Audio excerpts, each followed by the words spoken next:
중국이 대만을 침공하면 어떻게 하겠느냐. 그럼 거기에 모범 답변은 우리는 원 차이나 팔레스가 있다고 이야기하면 돼요. 원 차이나 프린스플이 아니고 그 이야기는 기자들이 그럼 현상 유지를 원한다고 하면 되는데 바이든은 거기서 대만에 침공하면 나는 대만을 지키겠다고 한 거예요. 그러니까 그건 이제 완전히 시진핑이 머리 끝까지 화가 난 거죠. 지금 트럼프는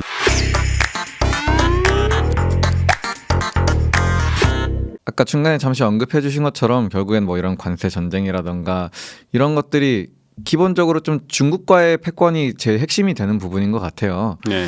미국은 계속해서 관세랑 또 뭐 기술 제재 이런 거를 무기 삼아서 중국을 압박을 하고 있고 또 중국은 그럼 우리는 원자재 수출 안 해? 막 이런 식으로 또 계속 좀 갈등이 이어지고 있는데 이런 미중 갈등에 대해서는 좀 앞으로 어떻게 보고 계신가요? 네. 역설적으로 생각되는 거는 트럼프의 최종 목적은 중국인 같은데 왜 중국은 이 큰 게임을 하는데 옆에 약간 사이드쇼 비슷하고 왜 캐나다, 멕시코 때리고 왜 일본 수상이 가가지고 아첨을 해야 되며 왜 또 다음 목표는 EU다고 하고 왜 기존에 진짜 동맹이라고 생각하는 국가들을 먼저 흔드느냐. 이게 이제 트럼프의 고도 협상 전략인 거죠. 우리가 트럼프를 이해할 때 아까 제가 잠깐 말씀드렸습니다만 트럼프는 정치인으로서 첫 번째이자 아마 유일한 마지막 경력이 대통령이에요. 그 위에는 해본 적이 없습니다. 이게 무슨 이야기냐면 지구상에 많은 그 최고 지도자가 되는 사람은 대통령 이전에 정치인의 경력이 있거나 아니 행정 경험이 있는 사람들이에요. 조직을 이제 거느려 본 사람. 조직을 거느린다는 것은 조직의 목표와 비전을 제시하지만 일을 하는 방식이 내가 혼자 할 수 없다는 걸 알기 때문에 또 자기가 잘하는 것도 다르잖아요. 그러니까 뭔가 비전을 내세워주고 뭔가 국가를 대표하는 역할이지 핵심적으로 잘하는 사람들을 적재적으로 앉혀서 팀으로 일을 하게 하잖아요. 트럼프는 그런 컨셉이 일단 없고 내가 주인공이야. 이런 거고요. 가령 2018년 이제 김정은을 처음 만난 싱가포르 회담. 그거 이제 나중에 시간이 지나서 기자들이 싱가포르 회담 어떻게 생각하십니까? 그러면 트럼프의 첫 번째 마디가 봤어? 거기 카메라가 수천 대 와 있었어. 이런 거. 완전 이 미디어 퍼블리시들 너무 즐기는. 네네. 그리고 아마 끝나고 나서 다시 그때 나이가 80세 초반이 되겠지만 아마 또 영원한 미디어의 이 왕으로서 그걸 하고 있는 사람 같아서 자, 그런데 이제 그러면 진짜 이 사람의 진정 중국하고 이 막 건곤일체가 할 거냐는 의심이 들잖아요. 네네. 근데 너무 트럼프 쇼에 우리가 집중하다 보니까 미국 행정부가 뭘 하는지를 거의 놓치고 있는데 트럼프 일기 때 이런 일이 있었어요.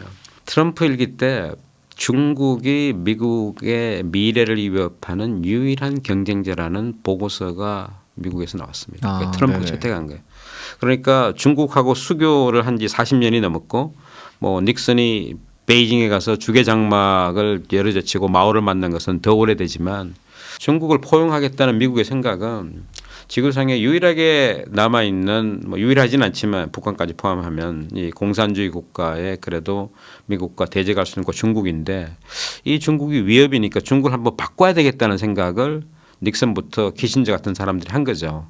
방식은 당시에는 소련을 견제하기 중국을 활용을 했는데 소련이 사라지고 나니까 중국이 개혁 개방을 하겠다고 하니까 걔들이 자본주의를 받아들였어. 그러면 자본주의를 받아들이면 경제가 성장하고 중산층이 생기면 그들이 미국이나 영국이나 뭐 독일, 프랑스 이런 나라들하고 계속 거래하고 교류하면서 중국이 우리 이런 공산당 독재로는 안 되는구나. 한계가 있구나. 좀 더 자유롭고 창의적인 시스템 받으려고 생각이 들어서 정치가 바뀔 거라는 확신을 했어요. 이게 이른바 이제 그들이 생각하는 중국의 역사적인 종착점으로 본 거죠.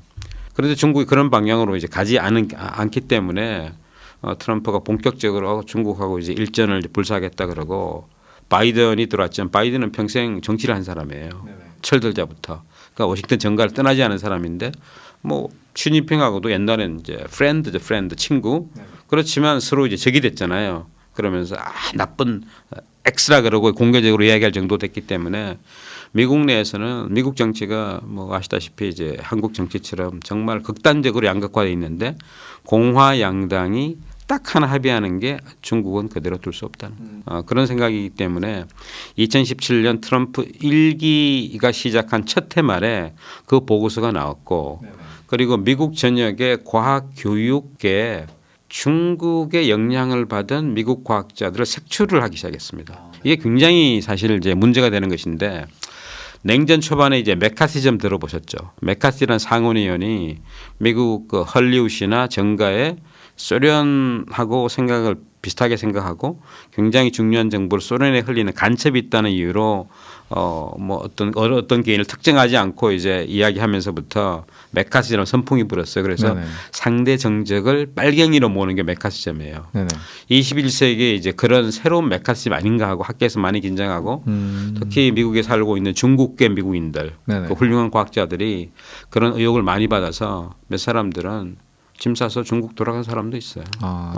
그런 상황인데 그런 관점에서 보면은 트럼프가 노린 이제 최종 목적지는 중국이다. 그런데 이 사람은 어떤 단어를 쓰지 않냐 하면은 동맹이라는 단어를 쓰지 않습니다. 네네. 동맹이라는 단어가 없어요 사전에. 그리고 그냥 내 이거 해주는데 너 뭐 해줄래? 약간 거래 관계. 그런데 우리가 가만히 생각해 보면 트럼프하고 이제 거래를 할 수 있는 사람이 동맹과 비동맹을 생각하고 다 있는 것 같지만 비동맹하고는 생각할 수 없는 거래가 있을 거예요. 예를 들어서 지금 중국을 막으려면은 중국은 대륙 국가이지만 해양 국가라서 태평양 인도 지역으로 이제 군사력을 투사를 해야 되는데 이게 해군의 영역이거든요. 그럼 미국의 칠함대 이걸 이제 막습니다. 막는데 거기에는 뭐 여러 가지 형태의 이제 해군 전력이 필요하겠죠. 잠수함 필요해서 이 군사 전력에서 중국이 엄청나게 군사력을 최근에 증강시키고 있어요. 그럼 미국도 장기적으로 증강을 시켜야 되고 또 상선들의 규모를 늘려야 되는데 미국의 조선 산업이 거의 지금 아주 황폐한 그런 상태라서 그런 산업을 지금 중국한테 줄 수는 없는 거잖아요. 니들이 와서 배를 건조해. 그럼 그때는 이 트럼프 머릿속에는 동맹이란 그런 단은 없지만 그 생각이 그럼 한국이나 일본한테 그런 기회가 온다고요. 그런데 그 앞에서 가장 앞선 게 대한민국이니까 왜냐하면 그거는 단은 안 쓰지만 그 밑에 일하는 이런 국무장관이나 국방장관들 이런 사람들은 동맹이니까 믿을 수 있다 이런 잣대가 있는 거예요. 그래서 이제 트럼프의 머릿속이 이제 그렇고 그리고 미중 전쟁이 그런데 이 미중 전쟁을 시작한 트럼프가 2017년에 중국의 기세가 워낙 등등해서 야, 저런 식으로 하면 안 된다는 생각을 하는 사람들이 많았어요. 자살골이다. 중국하고 어떻게 해쳐. 그리고 중국이 뭐 도전하는 것 같지만 아직 멀었어. 이렇게 생각하는 또 많은 사람들이 이제 안정성을 추구하잖아요. 그럼에도 불구하고 트럼프는 중국을 협상 테이블에 앉혔고 이른바 무역 협정을 끌어냈습니다. 그런데 완성시키지 못했어요. 그러다 보니까 1단계 합의랑 끌어냈습니다. 1단계 합의는 미국과 중국의 우리 무역 규모를 보면 대충 중국이 미국에 수출하는 거를 한 100이라고 하면은 거꾸로 미국이 중국에 수출하는 거는 한 30%밖에 안 돼요. 엄청난 차이가 3배 이상. 이 차이를 니들이 물건을 사는 거로 메꾸라고 하는 거예요. 그러니까 사실 그만큼 팔 것도 없을 것 같은데 뭐 에너지도 사고 농산물도 사고 그 대신 미국이 팔 수 없는 것은 IT 제품, 전투기 뭐 이런 거 팔 수 없잖아요. 다른 나라에 팔 수 있지만 대만에 팔 수 있지만 한국에 팔 수 있지만 전투기 팔 수 있나요? 팔 수 없잖아요. 그러니까 실제로 고가 가운데 팔 수 있는 걸 못 팔다 보니까 나머지는 그런 전부 농산물, 에너지 이런 걸로 들어가야 되는데 시진핑 약속을 했어요. 그리고 코로나가 왔고 그리고 미국 대선에서 트럼프가 사라졌습니다. 바이든 사이한테 약속을 안 지켰어요. 대신 바이든은 중국을 상대로 한 관세를 그대로 유지하고 있는 상태.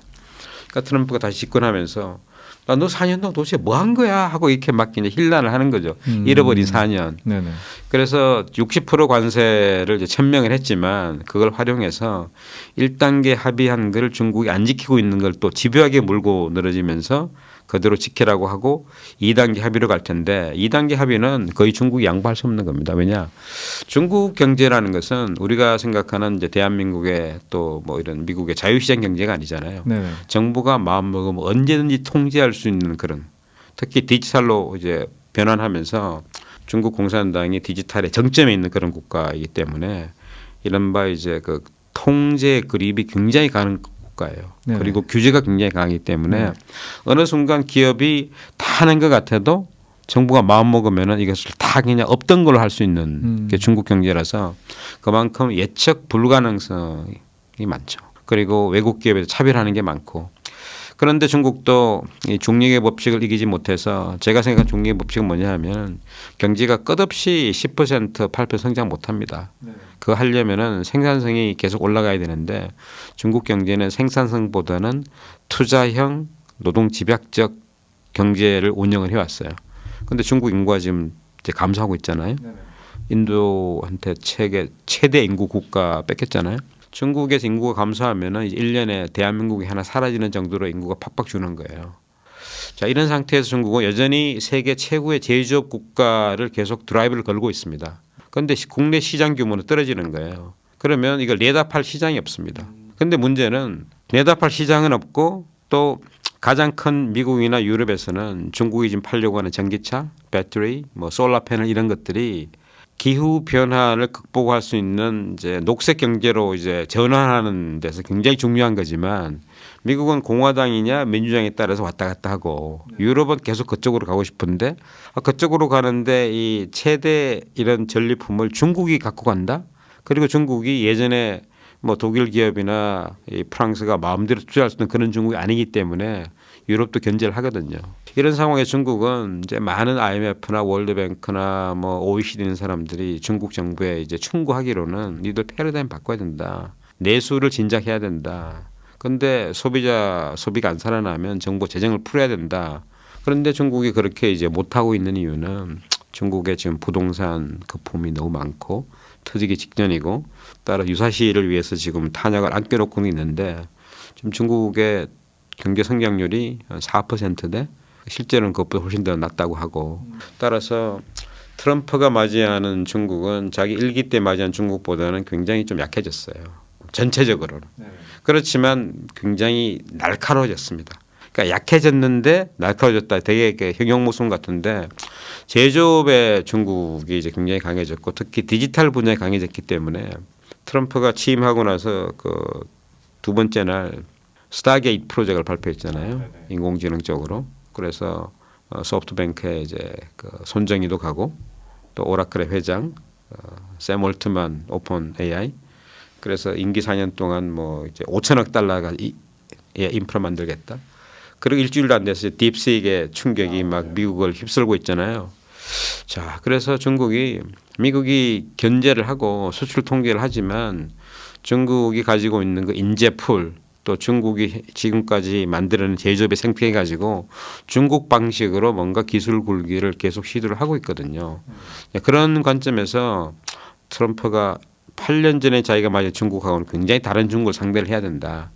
그리고 시진핑 입장에서는 예전에 사용할 수 있는 무기에 비해서 지금 사용할 수 있는 무기는 숫자는 줄어들었고 그리고 함부로 이제 그 무기를 사용하면 경제 체력이 빠져서 되게 신중을 기해야 되는데 그렇지만 중국 내부에서는 드디어 중국의 시간이 왔다고 이제 막 그 민족주의에 고양돼 있는 상태에서 캐나다처럼 그렇게 너무 허망하게 뭐 미국이 51번째 주가 될 그런 조롱을 받으면 안 되기 때문에 뭔가 그런 또 이 정치인 고려도 해야 되고 그래서 아마 지금 미중 이런 대결이 어떻게 가기에는 함부로 예측을 하기는 어렵습니다만 중국한테 그렇게 유리한 게임은 아니다. 8년 전에 비해서 그렇게 말씀드릴 수 있겠습니다. 또 말씀 주신 대로 어떤 중국 내에서의 막 기술 굴기나 또 인재 전쟁 이런 부분들도 정말 큰 부분인 것 같고 또 이 미중 갈등에 있어서 하나의 핵심 포인트로 꼽히는 것 중 하나가 대만과 관련한 이슈들이 항상 꼽히잖아요. 이제 이런 부분들에 대해서는 좀 어떻게 보고 계신가요? 아마 이 프로그램 보시는 분들 가운데 뭐 대만 여행 다니신 분도 많을 텐데 대만에 대해서 우리 일단 국내적으로 인식이 조금 부족한 것 같아요. 대만 이제 문제가 나오면 중국 공산당 어떻게 얘기하는가 하면 대만은 중국의 일부다. 두 번째 대만 문제 건드리면 불타 죽는다. 세 번째 대만 간섭하지 마라 이런 거거든요. 그리고 거기에 대해서 미국과 중국이 수교를 할 때 대만은 중국 일부라는 그 하나의 중국 원칙에 동의하지 않았느냐 계속 미국을 다그칩니다. 이 대목이 되게 어려운 거예요. 미국은 그때 어떤 생각을 했냐면 하나의 중국이라는 것은 공산당의 입장이다. 그런 입장이 있다고 이야기하는 건 내가 알아들었다. 이게 외교적인 문서로 레커그니션을 한 겁니다. 그런데 그게 동의하지는 않았어요. 그래서 하나의 중국 원칙이라는 게 동의한 적이 없습니다. 근데 지구상에 많은 국가들이 중국과 수교를 하면서 하나의 중국 원칙을 받아들인 나라들이 압도적으로 많습니다. 그런데 미국은 하나의 중국 원칙을 받아들이지 않았어요. 받아들이지 않았다는 이야기는 뭐냐면 지금 대만이라는 그 지리적 공간에 있는 대만 정부 예전에는 이제 그 중화민국이었어요. 이름 공식 이름이. 지금 공식적으로 중화민국 대만 내에서만 씁니다. 외국에 중화민국을 안 불러주는 거예요. 그런 조건으로 이제 그 수교를 했는데 대만이 중국 입장에서는 되게 껄끄러운 것이 아직 중국의 통일이 완성되지 않았어요. 중국의 본토는 공산당 깃발로 완성됐지만 대만은 여전히 자유민주주의 지금 선거를 하고 있는 뭔가 정치 시스템이 다른 그런 이제 지역이거든요. 그런데 그거를 이제 말로는 우리 일부라고 하지만 아니 거기 지도자가 다른 방식으로 뽑히고 자기들이 세금을 거둘 수 있는 능력도 없고 말로만 그렇게 하고 있는 거예요. 그래서 중국을 여행을 하면은 그 보시겠습니다만은 외국으로 가는 이제 그 비행기 타는 출구가 있고 대만, 홍콩, 마카오를 같이 묶어서 가는 출구가 있어요. 그러니까 이게 그 형식적으로 하는 거예요. 그리고 거기에 대해서 이의를 제기를 하면은 아주 막 끝없는 이 뒤끝을 보여줍니다, 중국이. 그런데 대만이 최근에 이제 반도체의 핵심 국가라 떠오르면서 TSMC라는 이제 인공지능 시대에 인공지능의 꿈을 실현시켜 줄 수 있는 최첨단 반도체를 설계대로 오차없이 만들 수 있는 기업 TSMC. TSMC의 밸류가 10년 사이에 삼성전자를 완전히 추월해 버렸어요. 10년 전에 TSMC 아는 사람 없습니다. 5년 전에 아는 사람도 없어요. 그죠? 이게 다 그 엔비디아 때문에 우리가 알고 있는 거거든요. 그래서 TSMC가 갖고 있는 이 기술이 중국한테 넘어가면 안 되는 거예요. 미국 입장에서. 네네. 따라서 TSMC의 기술력을 보호를 해야 될 의무가 있는 거예요. 그런데 TSMC 입장에서 또 대만 입장에서는 TSMC의 핵심 기술을 이제 외국에 지으면은 실리콘실드가 또 예, 약해지잖아요. 너무 약해지잖아요. 네네. 그래서 대만 입장에서는 TSMC도 이제 국내에 두는데 그러면 중국 입장에서는 대만이 더 탐나는 거잖아요. 이게 되게 이율 배반적이에요. 네네. 그래서 이 문제만 나오면 미국 대통령은 대만은 현상 유지를 원한다 이렇게 얘기하는 거예요. 네네. 양안 관계 문제는 양안이라는 것은 중국과 대만 사이에 있는 고 타이완 해협을 양안이라고 하는데 양안 관계는 현상 유지다. 현상 유지는 뭐냐면 지금처럼 베이징에 있는 중화인민공화국이 있고 대만에 있는 그 대만이라는 나라가 있는데 국제적으로 중국을 대표하는 것은 공산당이지만 그렇다고 우리는 이쪽하고 공식 외교 관계는 아니지만 비공식 외교 관계 맺고 있고 무력으로 대만을 뭐 점령하려고 하거나 아니면 이 지역에 뭐 이렇게 군사력을 전개해 가지고 뭔가 경제를 혼동 그런 것들은 안 된다고 이야기하는 게 미국 입장이고 네네. 그게 지금 이제 하나의 중국에 대해서 하나의 중국 원칙을 이야기하면 하나의 중국 정책이 있다고 받으면서 현상 유지를 원한다고 하는 것이 미국 정부의 지난 40년 일관된 입장인데 네네. 바이든 이 선을 넘었어요. 바이든은 기자들은 특히 이제 백악관 출입 기자들은 굉장히 날카로운 상상을 초월한 질문을 많이 하잖아요. 그럼 모르면 답을 안 하면 되는데 바이든 그리고 이제 모범적인 답변이 있는데 바이든 때 백악관 기자들이 끊임없이 물었습니다.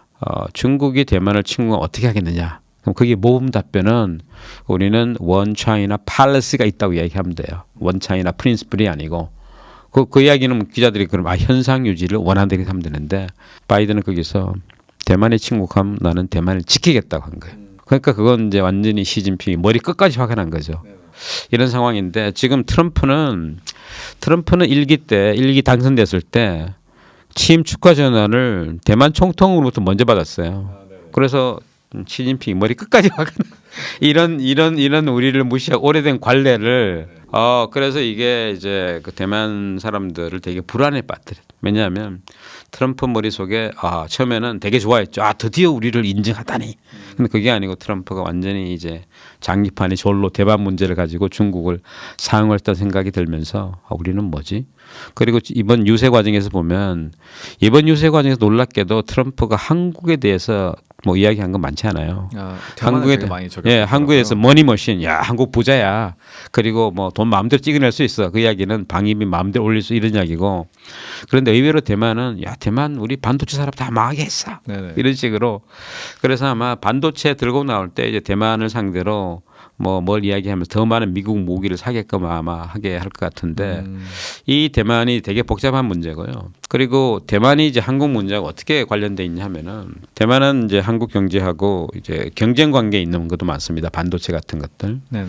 그렇지만 또 반도체라는 것이 생태계가 하나의 반도체 제품을 만들기 위해서는 원천 기술부터 디자인부터 여러 개 소재가 여러 국가에서 합작해서 만들어지기 때문에 우리 반도체 생태계는 중국과 일본과 대만과 미국이 같이 연결돼 있어요. 네네. 그래서 어느 국가 하나라도 문제가 생기면은 반도체의 수율이 떨어지거나 가격이 올라가게 돼 있습니다. 그 입장에 대만이 굉장히 중요하고, 그런데 대만이 이제 민주주의 국가라는 게 정말 중요합니다. 왜냐하면 지구상에 이런 사람들의 속설이 있어요. 아시아 사람들은 민주주의 적합하지 않다. 아시아 사람들은 강력한 지도자가 있어가지고 끌고 나가는 안정을 원한다. 특히 이제 중국은 너무 대륙이 크고 사람들이 많고 강력한 왕조가 필요했다. 이런 이제 말하자면 신화가 있어, 신화가. 그런데 예외가 대만이에요. 대만도 정치 장난 아닙니다. 거기에 여야 막 싸우면은 몸싸움하고 난리거든요. 그런데 그들이 그 주기적으로 자유 공정 선거를 해서 정권을 바꾸잖아요. 거기에 이제 당이 몇 개 있고, 그동안 국민당이 정권을 가지고 있다 21세기 들어와서 대만 독립 성향의 민진당이 되고, 그러면 이제 중국에서 난리가 나잖아요. 그래 민진당이 이끄는 대만을 향해서 유행격도 잘 보내지 않고, 그리고 여러 가지 이제 그 해줄 수 있는 걸 안 하면서 압박을 하지만, 이번에 또 민진당이 또 되잖아요. 이런 상황이라서 대만이 민주주의 한다는 것이 중국 입장에 되게 껄끄러운 것 같아요. 그런 입장에서 우리는 대만을 어떻게 생각해야 되는가 하면은, 중국이 사실 공산당 뭐 저 시스템이 천년만년 갈 건 아니라고 생각하면 중국의 미래에 대한 또 다른 하나의 뭐 가능성을 보여준다고 이제 봐야 될 것 같고요. 그리고 그 한 2,500만 이제 인구들이 되게 뭐 능력 있고 의욕 있는 그런 사람들이고, 만약에 대만에 무슨 일이 생기면 사람들 생각이야 그건 뭐 우리하고 상관없는 일이 아니야 할 텐데, 절대로 그런 것이 아니라고 제가 말씀드리고 싶어요. 왜냐하면 첫 번째는 일단 경제적으로 생각을 해보면 대만에 무슨 일이 생긴다는 거는 대만의 이제 제조업 기술 생태계가 흔들린다는 거예요. 그럼 우리가 당장 반사 이익도 있겠지만 그거 못지않게 이런 생태계가 연결돼 있기 때문에 우리 충격이 심각하고 전 세계 충격이 심각하고요. 두 번째, 양항공이 흔들리면 대만 해협을 통과해서 한국으로 오는 그 많은 물건의 수송로가 막힌다는 뜻입니다. 그럼 그거는 뭐 우리 공급망 교란 뭐 말할 수도 없고. 세 번째, 대만이 흔들린다는 건 전 세계 자유민주주의의 위협입니다. 그래서 우크라이나 사태를 보면서 대만 사람들이 굉장히 긴장했잖아요. 왜냐하면은 우크라이나처럼 똑같이 그런 일이 우리한테 벌어지면 어떡할까? 그럼 누가 와서 도와줄까? 그래서 오늘의 우크라이나는 내일의 대만이다 이런 얘기가 있는데, 저는 오늘의 대만은 내일의 대한민국일 수도 있다. 그런 생각을 해서 강 건너 뭐 저 바다 건너 불이 아니라 정말 그 우리 경제 또 민주 체제 같이 연결하는 그 생태계로서 관심을 갖고 바꿔야 될 것 같습니다. 머니네버슬립 뉴스레터와 네이버 프리미엄 콘텐츠 지금 바로 구독해보세요.